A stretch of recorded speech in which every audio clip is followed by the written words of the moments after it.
আজকে যে আমার তো বিএনপি লোকেরা মারধর করলো, আপনারা দেখছেন। বলতেছে আমি তারেক নামে কিছু বলছি। আপনারা মিডিয়া ব্যক্তি যতটা আছেন, যদি মতো বগুড়া শহরের এই মুহূর্তে বলতে পারেন যে ফুটেজ বের করে যে আমি হিরো আলম তারেক নামে কোনোদিন কোনো খারাপ কথাকে বকা দিছি, গালি দিছি, তাহলে আমি আপনাদের দুটোর মালা করার দিয়ে আমি সারা বগুড়া শহর ঘুরবো। একটা ফুটেজ দিকে বের করতে পারেন যে হিরো আলম তারেক নামে কিছু বলছে, যদি কেউ বলতে পারেন আমি টোটাল বগুড়া শহর আমি জুতোর মালাতে ঘুরবো।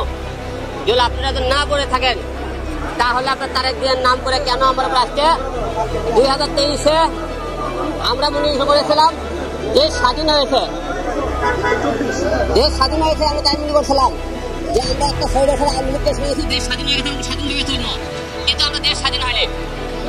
আজকে বিএনপির লোকেরা আজকে যে হামলা শুরু করলো তাতে কি মনে করছেন দেশ স্বাধীন হয়েছে? এরা একদলে আওয়ামী লীগের মধ্যে একটু বিএনপি পাচ্ছে, এরা এই যে আপনি পোশাক এতগুলো লোকের মধ্যে মারধর করলো, আপনি বগুড়াবাসী একটা কথা বলবেন যে আমি কোনোদিন তারেক জিয়ার নামে কোনোদিন কিছু করে থাকি, ফুটেজ বার করতে পারেন আমি জুতোর মালাতে ঘুরে বেড়াতে ভাই। আমি আজকে সরে স্যার আওয়ামী লীগ সরকার তাদের বিরুদ্ধে আজকে মামলা করবে যাচ্ছে। আমি যদি মনে করেন আওয়ামী লীগের লোক হইতাম তাহলে বিএনপির লোকের কথা বলতাম, তাহলে আমি আজকে ওবায়দুল কাদেরের বিরুদ্ধে মামলা করতে আসলাম না। আজকে আমি মামলা করতে আসছি ওবায়দুল কাদের নামে, প্রধান নির্বাচন কমিশনার হাবিবুল ইসলাম আউলের নামে, আমার প্রতিদ্বন্দ্বী ছিল তানসেন রহমান তার বিরুদ্ধে, এবং রানা, এইরকম মোট 39 জনের নামে মামলা করেছে। ওরা আজকে কি করলো? আমি কি বিএনপির লোকের মামলা করে যাচ্ছে? আমি বিএনপির ওপর আমাকে লোক যারা হামলা করেছে তাদেরকে আমি প্রতিরোধ করতেছি, আর আপনারা আমার মারধর করলেন, তাতে কি বোঝা যাইতেছে আপনার দেশ ক্ষমতা না পেতে আজকে এরকম দাপট দেখাইতেছেন।